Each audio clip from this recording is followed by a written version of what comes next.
Welcome to Faith Positive Radio with Dr. Joey Fawcett, the Christian business coaching conversation that increases your faith with greater joy at work so you love God and others more. Dr. Joey interviews Christian business professionals just like you to discover their secrets for working faith positive in a negative world. Welcome to Faith Positive Radio with Dr. Joey Fawcett. Faith Positive Nation, if you are a business owner, if you're in charge of running a business, the whole mystery of online marketing may be confounding you. At least some of the folks that I hear from in Faith Positive Nation find themselves confounded by that. Well, today we're going to clear away all the mystery, and we're going to help you discover how to find the perfect audience for your message, the perfect buyers for your product, the people who are looking for your service, and how you can begin a conversation with them in such a way that you develop a relationship with them and they want to do business with you.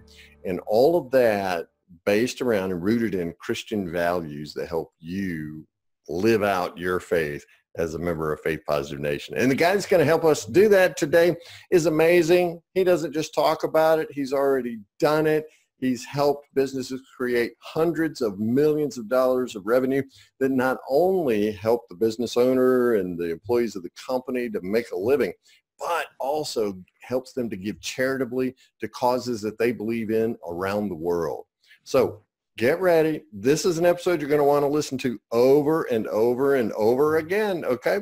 And let me introduce you to my new best friend, all the way from Canada, Vancouver, right? Where absolutely his grandchildren live, right? That's Faith right. Positive Nation. Help me welcome Doug Morneau. Doug, welcome to Faith Positive Radio, my friend.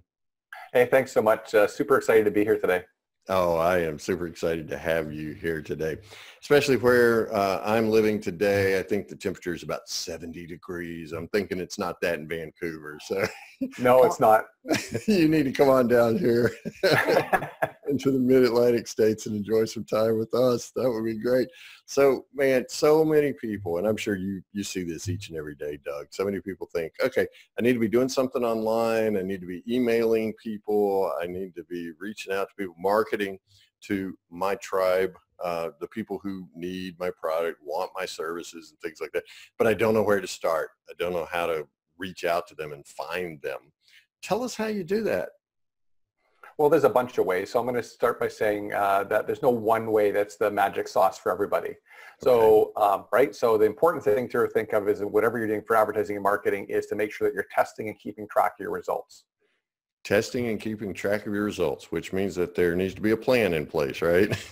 Absolutely. Yeah. So one of the ways that I do that with my clients is we'll start with finding their audience. So if they know that their audience are, like I mentioned to you off air, if they're avid boaters, they're likely subscribed to the top yachting and boating magazines.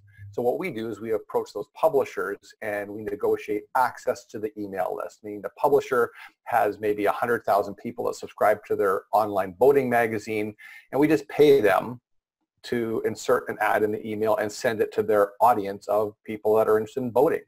Mm-hmm. So really you're renting a list, as it were, right? Yeah, we're renting access to it. We never see it. We don't know who's on it.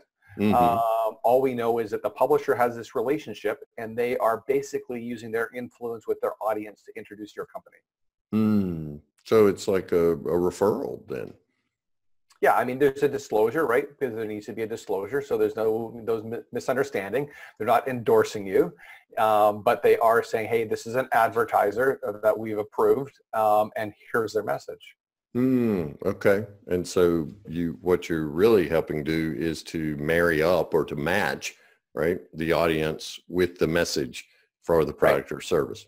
Yeah. So instead of running an ad hoping that people will find you, you go to where the people already are. And if you want to build your email list, well, one thing you know is that they're into email because they've subscribed to the publisher's list. So the chance of getting them to subscribe to your list is higher than running just a generic ad.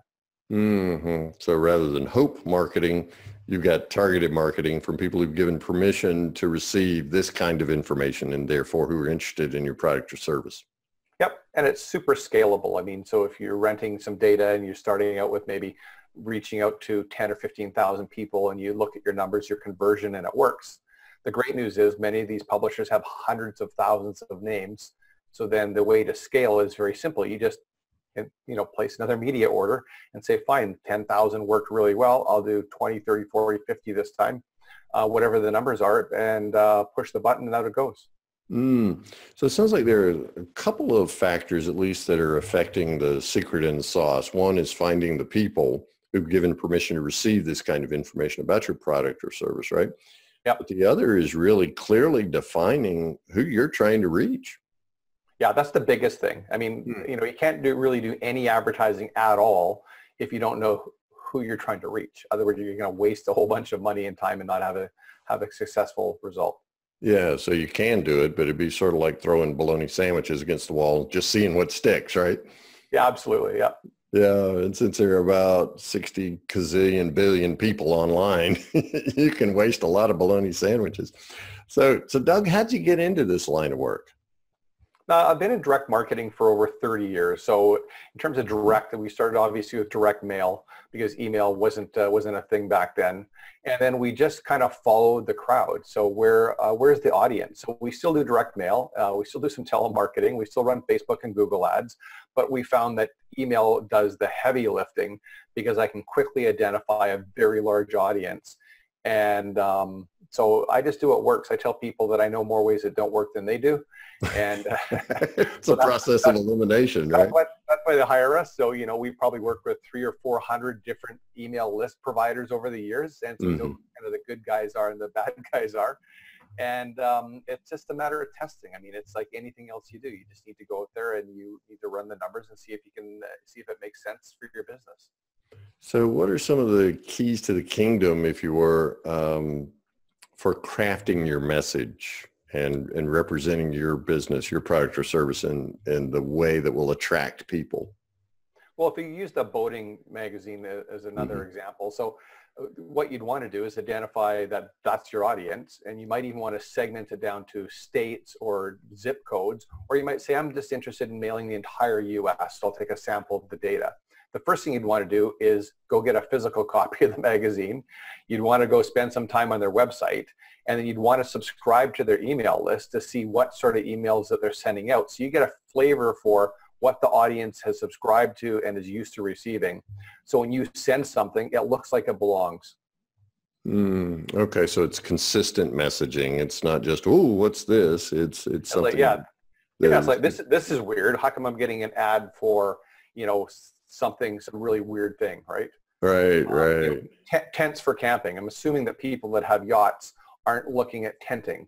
So maybe they're interested in driving a high-end car. Yeah. But again, you can see that sort of data when you talk to the publishing company because they will often disclose who else has rented that list. So they might say Citibank or Wells Fargo or whoever has used it. So you get a feeling for what other advertisers are there. So how does your faith shape the way that you do business in this space of marketing? Well, I mean, we obviously want to make sure we're compliant. And so that's one of the lies is that it's illegal. So we're not interested in doing anything that's illegal. But my faith, it really has, the opportunity has been to meet other people that are believers. So I don't go, with my faith on my shirt cuff looking for people because there's no evangelism doing that. Right? Then we're just navel gazing. So I look at it as a way to meet people and then to begin faith conversations and acting in a way that would be attractive to the gospel opposed to unattractive.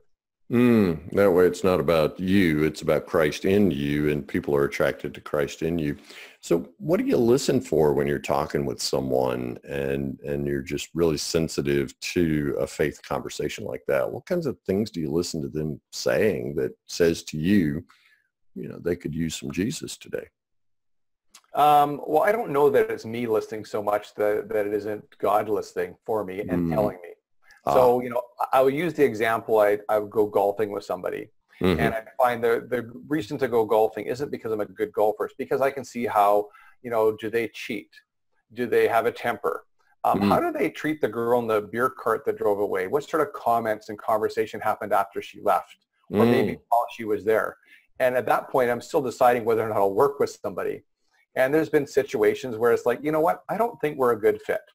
No, you're visiting me, you're visiting my town. This isn't how we treat people. So Wow. I thank you for coming. Have a safe ride home. Because it costs too much to do business with some people, right, Doug? It does. And they don't, if they're going to be really disrespectful to somebody like that, I don't want to have any part of them as a client anyhow. But to answer your question, I think it's more often come that God prompts me. So I had a new writer come into my office, and she was talking about, writing for me. And it became very obvious to me, it's like God saying, you need to pray for her. And so I just said to her, I'm getting this overwhelming sense that you need prayer today. And we had no faith conversation before, and I barely knew her. And I said, would you mind if I prayed for you? Could you tell me kind of what's on your heart? And so she started crying. So my staff came into the boardroom to find out what was going on. Yeah, Doug, what'd you do now? You made her cry. That's right. And so I prayed with her, and I said, would you like me to pray for you to accept Jesus? And I kind of walked her through it. She said, no, I don't, but I thank you for praying with me. So I've had more of those conversations that are God-led. And so I don't know that it's me. I mean, I get the sense because I know when it's going to happen. Because I'm sitting there, I'm thinking, I was at a meeting in Zurich with a whole bunch of financial guys and bankers, and I'm having this conversation with one particular person, and we're in a very high-end restaurant, and the Swiss are very proper. So blue suits, white shirts and ties. And the next thing, one of the men's kneeling beside me in the restaurant, and I'm saying, do you know that Jesus can forgive you? And he starts crying. And so I spent some time, and we prayed together, and he prayed to accept the Lord. And then I looked up and I realized that everybody in the restaurant has basically stopped eating and was just watching what was going on. And that was perfectly fine. But so that tends to be more of what happens than something that I'm doing. So it's Christ in you again, and the Holy Spirit prompting you to enter into situations with people and respond as Christ would respond. Well, you just don't wake up in the morning and you're that way, Doug. What are your spiritual disciplines? Or at least I never have. Okay. What are your spiritual disciplines that really prepare your heart and your mind for being Christ like that in a crowded restaurant? I just think that I'm open, and I'm not ashamed of the gospel, right? I am who I am, and you don't have to like me. That's okay. Right. So I'm very forward that way. And I try my best to, when I'm prompted to take action. I mean, we say, hey, Lord, use me. And then he says, go here. And we say, I don't want to. I didn't really mean it. I didn't mean go there. Right. Yeah. Can I go someplace else? What else you got, God? Yeah. And, so, we're plugged in with all sorts of different people. So I shared with you before that I'm in a men's mastermind group with other businessmen, and, they're all believers. That wasn't by design. That was not by my design. That's just what happened. Obviously, we worship at our church. We serve in our church, and we're part of a small group and a home group. And so we just make sure that we are getting filled. So we have something in the tank to go out and to serve and to share.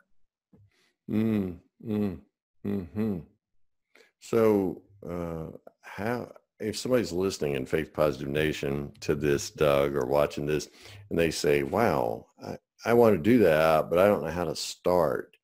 Take us back to the time when you made that pivot, that transformation into living your faith this way in your work. What was that experience about for you? I've kind of always lived my faith in my work. Now, I wasn't always a believer. I mean, I didn't accept the Lord until my son was born. So I shared with you, my son's 27. So, I lived the other way for years. So, but once I accepted the Lord, I mean, he just has filled me and just blessed us and brought people to us. So I don't know that you can, by design, say, I want to do that. I would say you can say, I'm open to that, Lord, if you can use me like that. So what I've tried to do is get around people, and that's the key. And so no navel gazing. I'm not interested in serving in a ministry in the church because there's people in the church. I would rather serve outside the church, in the boardrooms, in the airports, those dinner meetings, because I feel more comfortable there, and that's where I think I can serve. So I just try to listen. And then when I'm asked to go, I go. So it's two stages. You listen and you obey. And you go where God sends you. Well, I mean, as much as I can. I mean, I'm not far from perfect. But I just find that I think if you do that, that God will use you more. If he sees your willingness to execute and to go where he wants, he's more likely to give you more places to go. So if you start with one, then it might be two, then it might be five. Because I've had really, I was in doing some sports medicine. I was having some issues with the gym. And I went in to see this massage therapist, and I didn't know this person. She was a friend from a chiropractor friend of mine. And she says, so I just had a man in telling me that he saves fallen Christians. That he does what? And I'm thinking, what kind of conversation is that to have with somebody that I don't know? And why does she feel comfortable sharing that with me? So I did my best, if you've ever been for massage, with my face in a hole like this, explaining to her who Jesus was. I'm sorry, that mental image is just running through my head because, you're talking to a little space. Yeah, that's right. You got your forehead pressed down and you got this. But so that's typically what happens for me anyhow. That's amazing. So in helping people craft the message and market their business, their product or service to the audience that is ready to buy or that is best suited to receive that message, what are some of the challenges you face in that email marketing space that the challenges that require you to respond with, maybe requires too strong a word, but in which you choose to respond with faith? What are some of those challenges? Well, obviously there's certain clients in certain industries that we just simply won't work with. Okay. Right? So that's real simple. Okay. You comfortable talking about who those are? Yeah, we've had people ask us if we'll build pornography websites. We've asked people if we'll build websites that are dating related and we're just not. That's just not something we're going to do. It's not an option. So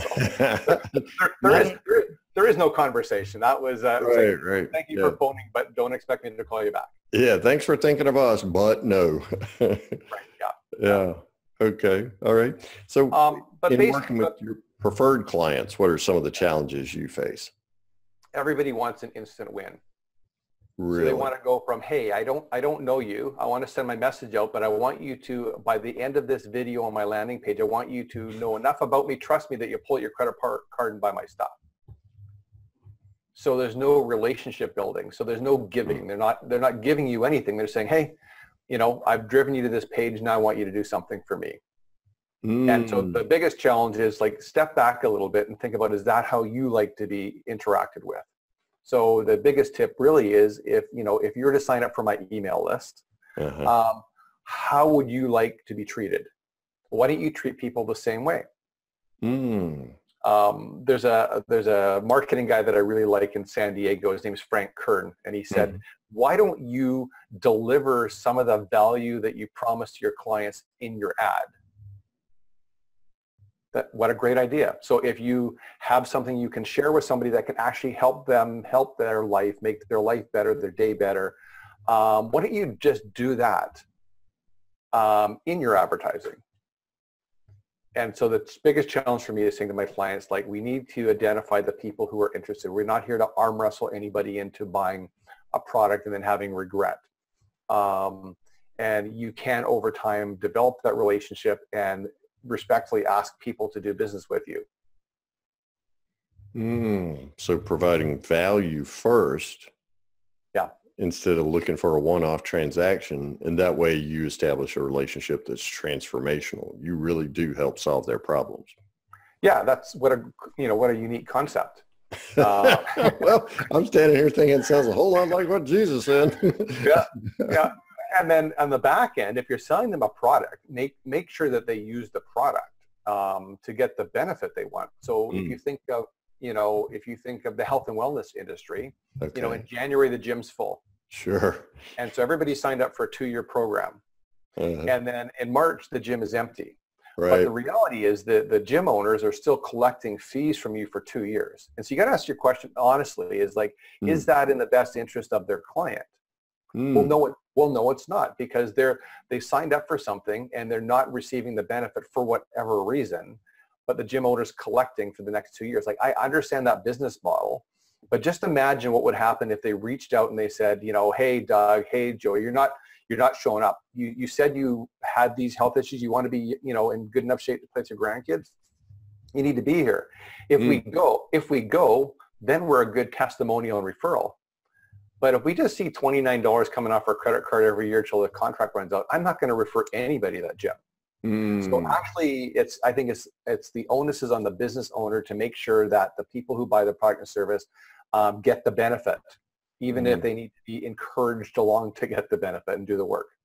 Well, especially when you're talking about behavior change, like going to a gym or reading a book or anything, right? Yeah. You've got to prompt. We don't go from 0 to 60 in 2.3 seconds, most of us, right? It just takes a while. And that's why the gym's empty in March when it's full in January, because willpower taps out. So what I hear you suggesting is that as a Christian business person, you place your client or customer's needs ahead of your own.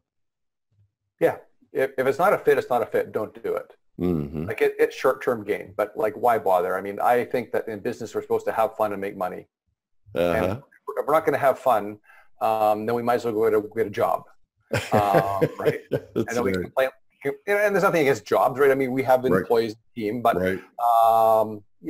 why not be happy?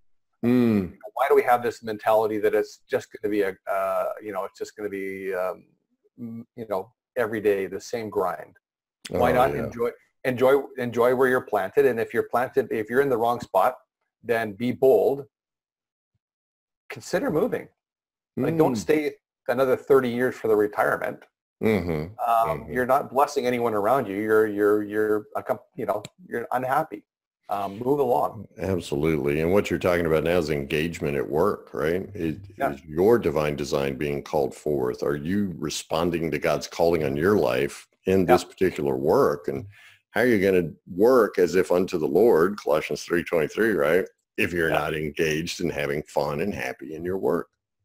Yeah. One of the books that I just read, we heard Erwin McManus speak at the Leadership Summit. And I really like him. I've heard him speak before.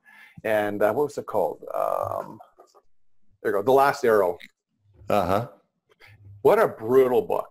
Talking about getting off your duff and working to your full potential. So yeah, I mean, so that's kind of my thinking around businesses, that we've been given these gifts and talents. So we've got opportunity to serve. No problems too big for God. It's normally our stinking thinking or limiting thinking. The possibilities are there. So just do it. Yeah, just reach out and go do what you were created to do rather than living a less than life, right? So you've been in this line of work for a little while. Were you in a line of work prior to this in which you found yourself needing to make a transition? Yes and no. I mean, it's kind of weird because I think I was born to do this. Sweet. I did have several jobs before I went off on my own. But I'm just not a good employee. It's like, well, why don't we do it this way? Well, we've always done it that way, but that way is not getting the result. So why don't we do this way? Yeah, but we've always done it that way. So I'm not a good employee in that sense. So I actually have a weird background. I got out of high school early, spent 4 years. I went through a trade, got my certification. The day I got it, I quit. Well, you'd reached your goal, right? You got certification. Yep, freaked out my family. Like, you're leaving this good union job. What are you going to do? I said, something else. Don't know what, but it's going to be different. Something else. So I left the steel and manufacturing business and I went into the mining business because it's, not related at all. And did that for several years and just transitioned into marketing because what I saw was the companies I was working for were having problems generating sales.